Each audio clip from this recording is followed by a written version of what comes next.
अस्सलाम वालेकुम वरहमतुल्लाहि वबरकातुहू। Welcome back in N Hussain kitchen. आज हम बनाने जा रहे हैं मुरादाबादी स्टाइल कोफ्ता करी। तो कोफ्ता करी में सबसे पहले कोफ्ते की जो फीलिंग तैयार होती है उसे देखते हैं कि कोफ्ते में क्या क्या चीज़ पड़ती है, ताकि कोफ्ता नरम होना चाहिए और जायकेदार होना चाहिए।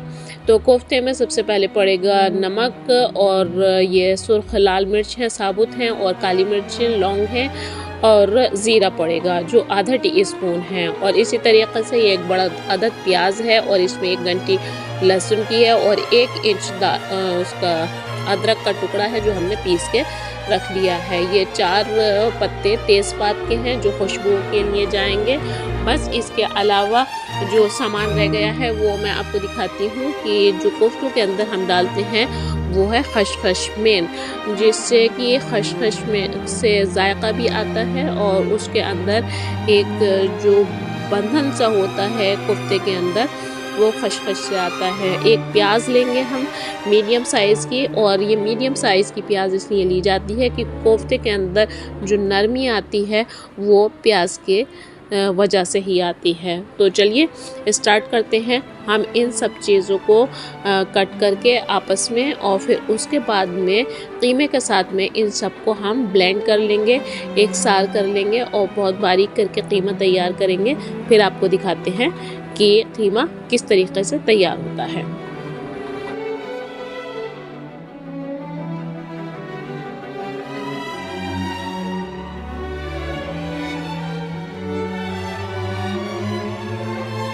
अब आप देख सकते हैं कि कीमा इस तरीके से हमने एक सार कर दिया है। तो जो ये आपस में जितने भी मसाले हैं और थोड़ा सादा सा कीमा है, इन सब को हम आपस में एब्ज़ॉर्ब कर लेंगे, और इतना अच्छे तरीक़े से मसल कर इनको एब्ज़ॉर्ब करेंगे ताकि इसका एक एक रेशा आपस में मिल जाए, और जब हम इसके कोफ्ते बनाएं तो ये फटे नहीं। तो इस तरीक़े से आप चाहें तो तेल लगाकर, या आप चाहें पानी का हाथ लगाकर कोफ्ते तैयार कर सकती हैं।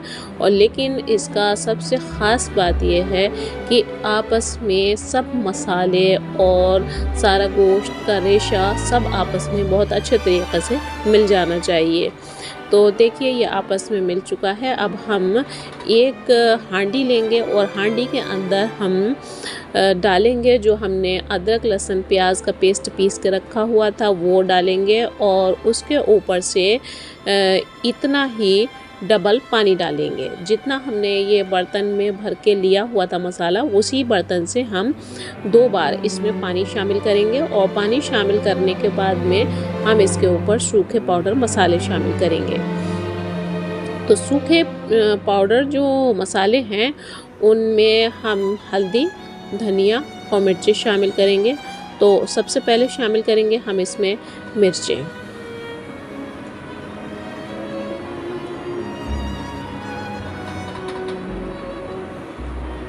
आप देख सकते हैं कि हमने इसमें 2 टीस्पून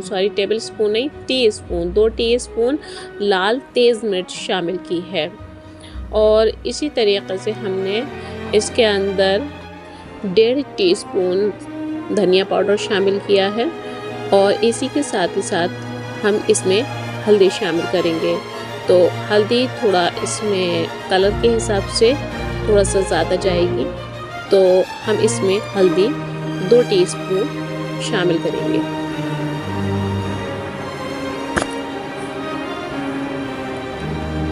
अब हमने इस सब चीज़ों को आपस में मिक्स करेंगे। अच्छे तरीक़े से मिक्स करने के बाद में हम तेज़पात के जो पत्ते इसमें शामिल किए हैं, अब हम इसमें हस्बे ज़ायक़ा नमक भी शामिल करेंगे। लेकिन नमक हम कम शामिल करेंगे क्योंकि हमने नमक कोफ्तों में भी शामिल किया हुआ है, और हम इसमें भी शामिल करेंगे, तो इसलिए हम इसमें नमक कम ही रखेंगे। और फिर उसके बाद में टेस्ट करने के बाद में उसको बाद में डाला जा सकता है, लेकिन अगर तेज़ हो गया तो उसे कम नहीं किया जा सकता। तो इसलिए नमक को हम कम ही रखेंगे, और इन सब चीज़ों को आपस में मिक्स करेंगे। मिक्स करने के बाद में इसमें फिर हम कम से कम 2 कप ऑयल शामिल करेंगे, कच्चा सरसों का तेल इसमें डायरेक्टली डालेंगे, और डायरेक्टली डालने के बाद में हम इसको बॉईल देंगे। जब ये बहुत अच्छी तरीक़े से कम 15 मिनट उबल जाएगा, इसका कच्चापन निकल जाएगा, फिर हम फ्लेम को बंद कर देंगे और बंद करने के बाद में इसको हम नॉर्मली ठंडा होने के लिए रख देंगे। फिर उसके बाद में जो हमने कोफ्ते बना कर रखे हैं, तो कोफ्ते डालते वक्त इसमें ना तो ये बिल्कुल ठंडा होना चाहिए और ना ही ये खौलता हुआ होना चाहिए। मतलब हमें इसकी हीट मीडियम गरम चाहिए। उस वक्त उस स्टेज पर हम इसमें कोफ्ते जो हमने तैयार करके रखे हुए हैं उन कोफ्तों को एक साथ इसमें शामिल करेंगे।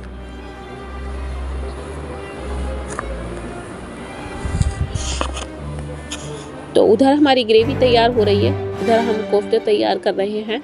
तो दोनों तरफ हमारा काम चल रहा है।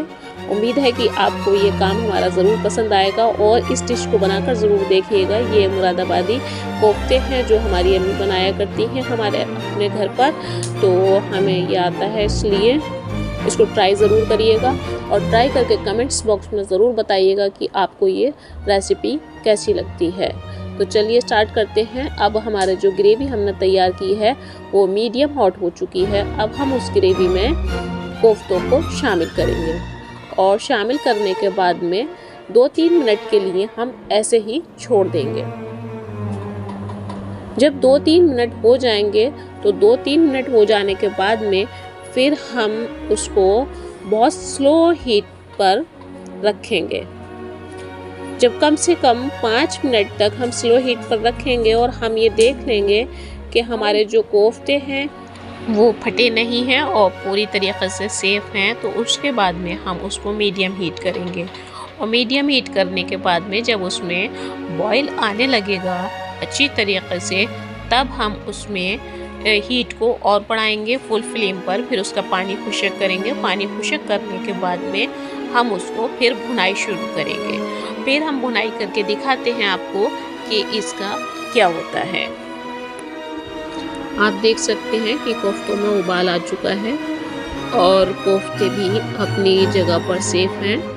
तो इस तरीक़े से अब हम टेंशन फ्री हो चुके हैं कि कोफ्ते भी नहीं फटे हैं और उबाल भी आ चुका है। तो अब हम इस पानी को सिर्फ जो मसाले का ये पानी है इसे खुश्क करेंगे और खुश्क करने के बाद में हम इसकी भुनाई शुरू करेंगे। तो बस पहले पानी खुश्क करिए और फिर उसके बाद में भुनाई शुरू करिए। तो देखिए मुझे कम से कम 15 मिनट हो गए हैं पानी को खुश्क करते करते, क्योंकि हम खोल के खाना बनाते हैं तो उसका टेस्ट भी अलग होता है, उसमें थोड़ा मेहनत भी ज़्यादा लगती है। तो अगर आपको जायका चाहिए तो खाना हमेशा खोलकर बनाना चाहिए खुले हुए पतीले पर, और फिर अगर जल्दबाजी है तो कुकर में बना सकते हैं। लेकिन मज़ा जो आता है वो खुले हुए बर्तन में ही आता है। कुछ चीज़ें ऐसी ईजाद हो चुकी हैं कि जो कुकर में भी मज़ा देती हैं, लेकिन कुछ चीज़ें जो पुश्तैनी हैं वो आज भी खुले हुए हांडियों में ही मज़ेदार होती हैं। तो उम्मीद करती हूँ कि ये मसाला जो है भून चुका है पूरी तरीक़े से और आपको भी पसंद आ रहा होगा इसका कलर। तो अब हम इसमें जितना भी हमें ग्रेवी रखनी होगी उतनी ग्रेवी रखेंगे और ग्रेवी रखने के बाद में इसमें बॉईल आने का वेट करेंगे।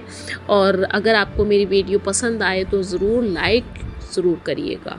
लाइक करना ना भूलें, मेहरबानी करके लाइक ज़रूर किया करें और शेयर किया करें ताकि आगे दोस्तों तक पता चल सके, आपके ताल्लुकात वाले लोगों को पता चल सके कि कौन से चैनल पर क्या चल रहा है। और उम्मीद करती हूँ कि आप चैनल को सब्सक्राइब ज़रूर किए होंगे। तो हौसला अफजाई के लिए बहुत बहुत शुक्रिया और आगे भी करते रहिए और आगे भी वीडियोस देखते रहिए चैनल एन हुसैन किचन। और उम्मीद करती हूँ कि वाकई में अल्लाह के रहम करम से आपको वीडियो जो मैं ओरिजिनल डालती हूँ, जो मेरे घर में बनता है, मैं वही वीडियोस डाल रही हूँ, तो आपको ज़रूर पसंद आएगा। और ये मैंने ऊपर से इसके केवड़ा एसेंस की कुछ 3-4 बूंदें डाली हैं जिससे खुशबुएँ आ जाएंगी। और इसमें खुशबुओं की कोई ज़रूरत नहीं है क्योंकि हमने उस ग्रेवी में ही डायरेक्ट कोफ्तों को बनाया है, इसलिए उस ग्रेवी में कुछ भी डालने की ज़रूरत नहीं है। बस हरे धनिया की पत्तियों से गार्निश करिए और उसको सर्व करिए। अगली वीडियो का वेट करिए और देखते रहिए चैनल एन हुसैन किचन।